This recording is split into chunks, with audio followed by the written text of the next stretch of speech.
Hi everyone, welcome back to my channel, and welcome to part 3 of my series of reading the Women's Prize for Fiction Longlist in 2024. So I've previously posted 2 videos of the first 6 books that I read, and here we are as I'm commencing a new video. These haven't really been vlogs as much as just reviews and like thoughts. But anyway, I've just picked up 3 books from the library, so I have 3 weeks to read them, which means that I'll try to read 1 a week. Actually, I think that's also in 3 weeks that they're announcing the shortlist. So I don't think I'll be finished all 16 in the end. But you know, I'll try my best to continue. I have lots going on as well. We're about to go away to Ireland, and at the end of April we're going away as well. I have lots of deadlines for my PhD. So really I should chill out a bit, but still, I would like to read 1 a week. I think the first one I will read will be Western Lane by Chetna Maroo. This is very short. I think it's like 155 pages or something, 160 pages maybe. So I think definitely I can manage it in a week. I might take it with me to Ireland. I always take books on holidays and then I somehow never end up reading. Don't know why, but I will take it with me. I'm excited about this one because lots of people have said that it's one of their favorites on the list so far, so that's exciting. Then I have Restless Dolly Munter by Kate Grenville. This was a book that looks a bit generic, but when I read a bit more about it, I was quite intrigued. Sounds like a bit of a feminist take. I'll be looking forward to grabbing this. Also very short. I was actually surprised by this. I expected this to be a long, but it's less than 245 pages. So great. And I also got Ordinary Human Failings by Nolan, which is also short. I was really pleased when all 3 holds came and they were all short books. So I think this one is just over 200 pages, so also not bad. This is the book that I was kind of least likely to pick up. I haven't had a bad time with the first 2 Irish books, so it's kind of make me a bit more hopeful about this one as well. And yeah, I'll see how it goes this month. I'm also almost done with Hangman by Binyam. More on that later. And also, yeah, I'm almost finished listening to the audiobook for This Blue Beautiful World. So I will be back in another recording very soon with more thoughts and the reviews for this 3rd video. So thanks, see you later, bye! And I'm back. Hello, hi. It's been just over a week, maybe 10 days since the first part of the recording. And I finished 4 of the books, so I'm really happy. I'm going to give you 4 short reviews. I feel like the first video was not that positive. I feel like the first 3 books I read were like, alright. Then the second video, most of the book I read were great. Enjoyed them, thought they were good books, you know, and some of them I was just like, had such an impact on me, great. This one is very much half-half, so 2 of the books I've read are going to be in the top of my list right now, and the 2 of the books are sort of in the bottom. Are they in the bottom? Tell you more later when I do my new list in order of... I realize it's not really in order of what I think for the prize, but more in terms of what I've enjoyed of the experience of reading them, which, you know, very different stories. But anyway, yeah, so some really good ones, some less one. I ended up finishing, so let's start with Western Lane by Chetna Maroo. I ended up finishing this, you know, I mentioned how I never read on holiday and how I wasn't sure if I was going to finish this and when I was going to Ireland. I finished this before we even landed back in Scotland. So I brought it with me on holiday because I think I dared myself. I was like, yeah, you never read on holiday. Now you're gonna read this book on holiday. So I read it. I mean, it didn't take long because it's such a short book, and the pages are also very short, so I felt like I went through really quickly. I finished on the plane and I was like crying, which wasn't a great idea. This book I thought was wonderful. It's definitely near the top for me, near the top. It hasn't overtaken Soldier Sailor, obviously, but it's right there at the top with it because I really thought it was beautiful. It was such a quiet, vulnerable voice for this novel.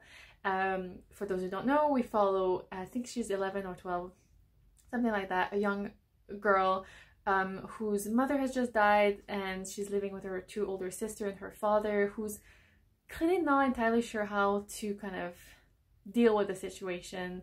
and he makes them learn how to play squash, and she's great at it. And we get a lot of squash talk. Actually, I gave this book 4.5 because I only ducked half a star because there was too much squash talk. And it's a very short book, but still too much squash talk. Like, sometimes they kept saying names of, I think, Pakistani players, and I was just like, I don't know who this is for, because I feel like I don't care about squash that much, and I don't know how many people reading this book are gonna care about squash that much. So I feel like it could have had less about squash. But by the end, to be fair to that, by the end, she's playing a last game, and it's sort of converging with like a lot of talk about grief, and this is why I was crying. It wasn't because of squash, but I feel like by that point I was really feeling like the link and the connection and the kind of parallel almost storylines of her playing squash and her grieving and learning how to carry on after her mother has passed away. Potentially had paid off a little bit, but I don't know that much, because I feel like still when she was mentioning like the tea and the blah blah blah, and I was like, I don't know what any of that means, and I don't care enough about squash to look it up. Yeah, I thought it was really, really wonderful. Like, the voice of the main character was just, I don't know, I just thought it was, yeah, beautifully vulnerable. Yeah, so I cried twice as well. So yeah, I'm gonna stop just blurting about it. It's wonderful. It's near the top of my list for sure, and I hope it makes the short list. Then I finished Hangman by Maya Binyam. I have a lot of thought about that book, but also not a lot, which I guess goes with that book. So I started reading it and I was like, what's going on? And the more I was reading, I feel like at the beginning I was excited about it because I was like, ooh, where is this going? But the more I was reading, the more I became as apathetic as the character. So we follow an unnamed man who goes to an unnamed country, meets up with his unnamed cousin to try to look for his unnamed brother, meets up his unnamed son's mother. Like, a lot of the relationships are like these: my son's brother, my son's mother's brother, and my cousin's wife's child. Like, it's just, yeah, there was I did not enjoy any of that. Like, the lack of personal really, I really struggle with it. The main character keeps being like, oh, I'm not tasting anything, I'm not feeling anything, I'm not thinking anything. And I was just like, well, neither am I. I'm not enjoying this. I'm not enjoying this experience. Anyway, there's a big twist at the end that some people will see coming. I did not. A little silly, you know. But the plot twist, I feel like I was like, ah, okay. But I wasn't like, oh my god, oh wow, okay, yeah. I was just like, okay. Oh well, alright. Which I feel like that level of excitement when you see a plot twist tells you a lot. Well, this one just explained a little bit, and I was like, okay, yeah, I guess that makes sense now. A bit better. So yeah, I did not enjoy this at all. And to me, this comes down to, I think this book was a great exercise in trying to do something, and I feel like I can't talk about it without giving spoilers, but I feel like it was a good exercise.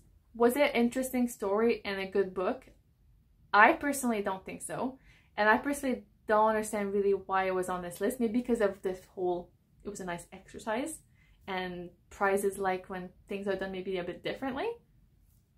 But I did not enjoy the experience of it. I don't think I would read anything more by this author. And yeah, just was not for me. So let's move on to the other book that didn't make it high on my list. It is This Blue Beautiful World by Karen Lord. Okay, this book, okay, I didn't hate it. Actually, I enjoyed a lot of it. I was really confused about what was going on. And even now, to try to tell you what happened, I don't think I could. There's a singer, and he's very popular. He's not very good at singing though, but he's just popular. And he's actually like an alien, I think. And he's trying to do something for the world. And then there is different people training for different scenarios about the world and about interplanetary stuff. I frankly have no clue what happened. I actually started re-listening to it, so I will be giving it a second chance. Yeah, because I don't think I hated it. I was literally just like, what's happening? I was a bit intrigued about it actually. And that's where I think it was unfair for this book to be included on the list. A lot of people in previous videos I might have mentioned that this is actually the third in a series. Previously, when it was longlisted, people have said that apparently you can read it as its own. I don't think you can. And I've read a lot of people have DNF'd it because they're literally like, what's happening? And I felt that throughout the whole point, but also I was like, just going along with it. Okay, interesting. Do I care enough about it to go back to the first book? No. Maybe one day. No, I don't think so. So I feel like this book is not gonna end up high on anyone's list because it's so random, and I feel like books that are late in series should not be included on prize lists. But I feel like it's unfair to the reader and also unfair to the author. Like, I feel really bad for this author, and people are going to be like, oh, what is this? Not just because it's sci-fi. I actually enjoy sci-fi, and you know, I've read some really good ones, and I'm sure this would be a perfectly fine one, but it's the third one, and so we get no context as to what's happening, and it's really difficult to follow. So that's kind of my general thought on this, and it's why it's kind of going to end up quite low on my list, as you'll see. But I think it's a bit unfair to the author, actually, and to this book. And then last night, at like almost midnight, but whatever, I finished Ordinary Human Failings by Nolan. This book was probably the bottom of my list in terms of interest. And I blame this cover. I hate it. I'm sorry. I hate it. I don't like pictures. I really don't like pictures as covers. But anyway, this was giving me nothing that I was interested about. So yeah, and a lot of people think about crime and stuff like that, so I was like, again, I'm not a true crime girly, like, I hate it. So yeah, so I was not attracted by this book, but my hold came in and I've been prioritizing books by the library because I want to make sure I get to give them back soon. So I ended up reading it. I opened it up, I want to say I opened it on Thursday or Friday. I read the first few pages. It reads really quickly. I think it's, I don't know if it's well written, but it's written in an engaging way that's really easy to read, which I appreciate. I read it quite quickly, and then yesterday I read most of it. And I kept being like, oh, I'll keep the last 50 pages for tomorrow.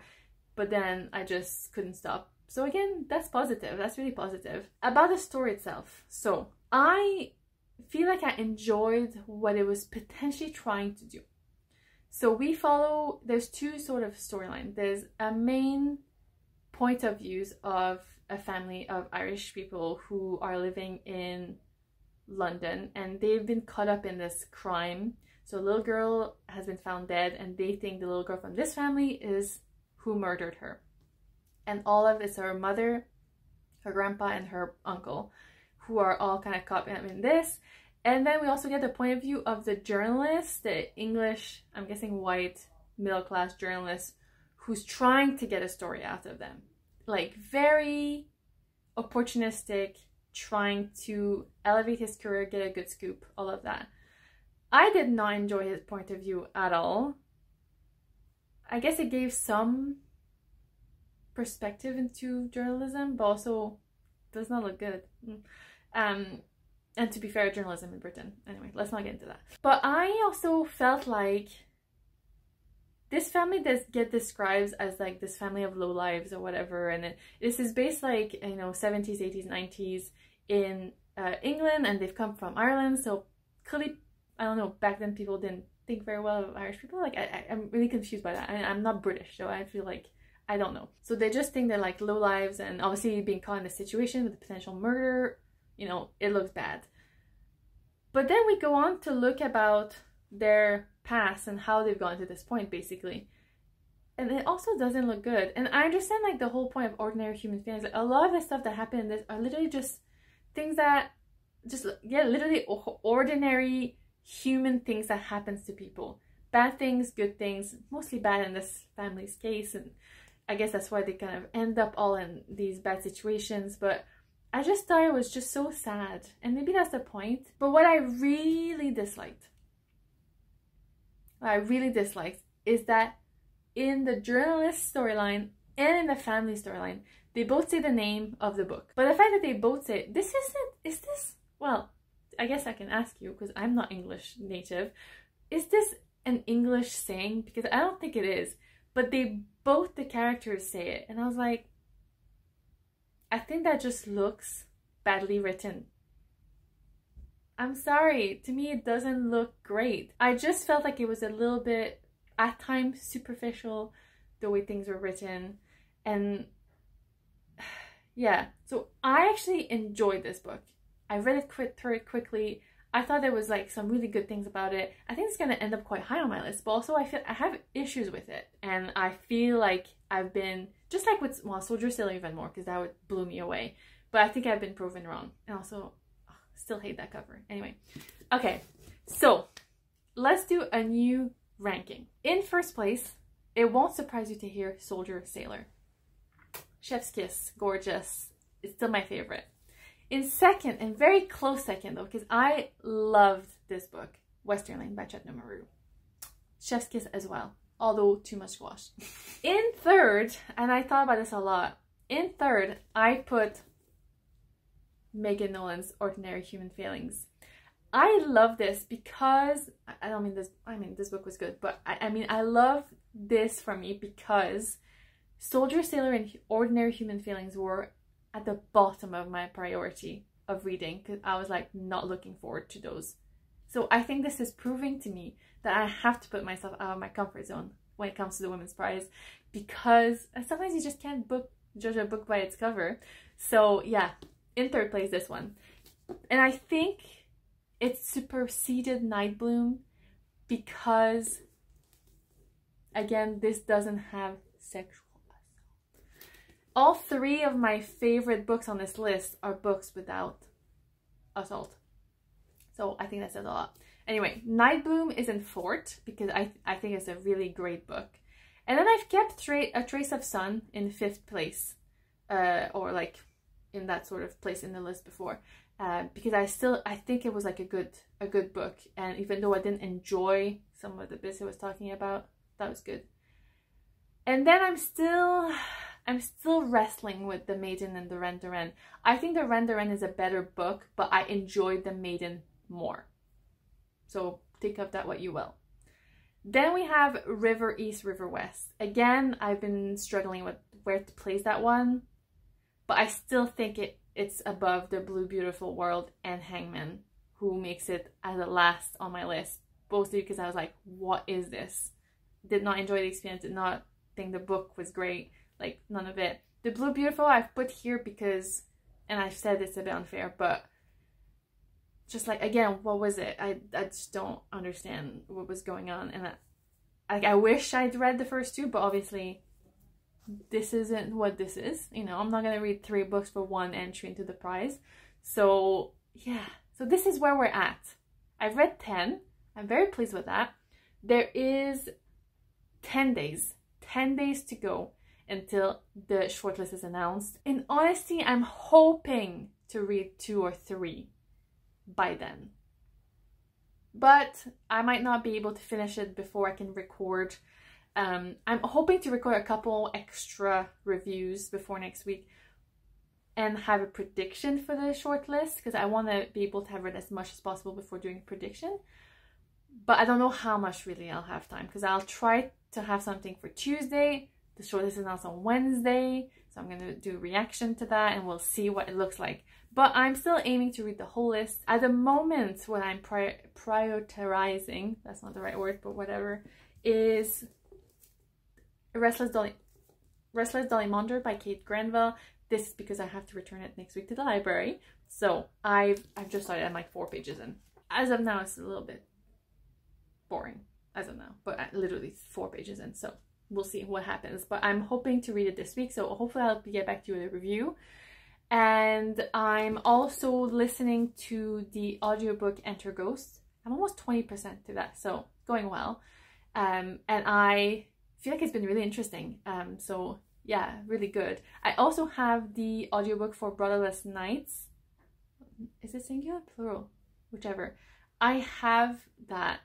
I'll see if I can manage to listen to that before next week. But I've bought it, so I have it now. So hopefully, you know, I'll still read it regardless. I've also started the ebook for And Then She Fell by Alicia Elliott, but I've not really been prioritizing it, but I still want to read it. We'll see if I can actually manage it, but I'm like in actual reading, not audiobook, I'm prioritizing this one obviously. And I also own, and that's why actually I'm really interested in both of them, but I'm keeping for them for last because I own them, because I purchased them. So obviously I have In Defense of the Act, which I've mentioned I bought, and the font was bothering me, but it's going better now. I'm just enjoying the reading. But I will get back to this once I finish the library books. So yeah. And also I've just received 8 Lives of a Century Old Trickster because the paperback was just released. And I'm excited to get to this as well. Although a lot of people have been DNFing it and saying how horrible it is. So yeah, we'll see. We'll see how that goes. Because I was like, it sounded like a hoot, but it sounds like it's going to be traumatizing. So yeah, we'll see how that goes. But yeah, so these are kind of all the plans I have. Honestly, yeah, I'm hoping I'll definitely be finished and Enter Ghost and Dolly Monder. Well, I have to return to the library literally the day that they're announcing the long list. So yeah, the short list. So I'll definitely be done those 2. I think there's 4 other ones. We'll see what happens with that. If I just finish them later in the month or even in early May. But I feel like it's going well, and I'm pleased that I'll definitely be able to have read all of them before the winners announced. And it's been some ups and downs, but generally I feel like it's been good. I'm actually quite pleased. Anyway, I'll leave you with these thoughts, and please feel free to share, you know, what you've thought about the books I've reviewed. What's your top book of the list so far? You know, how many have you read, and what's your top book of the list? As always, thank you so much for watching, and see you back. Bye.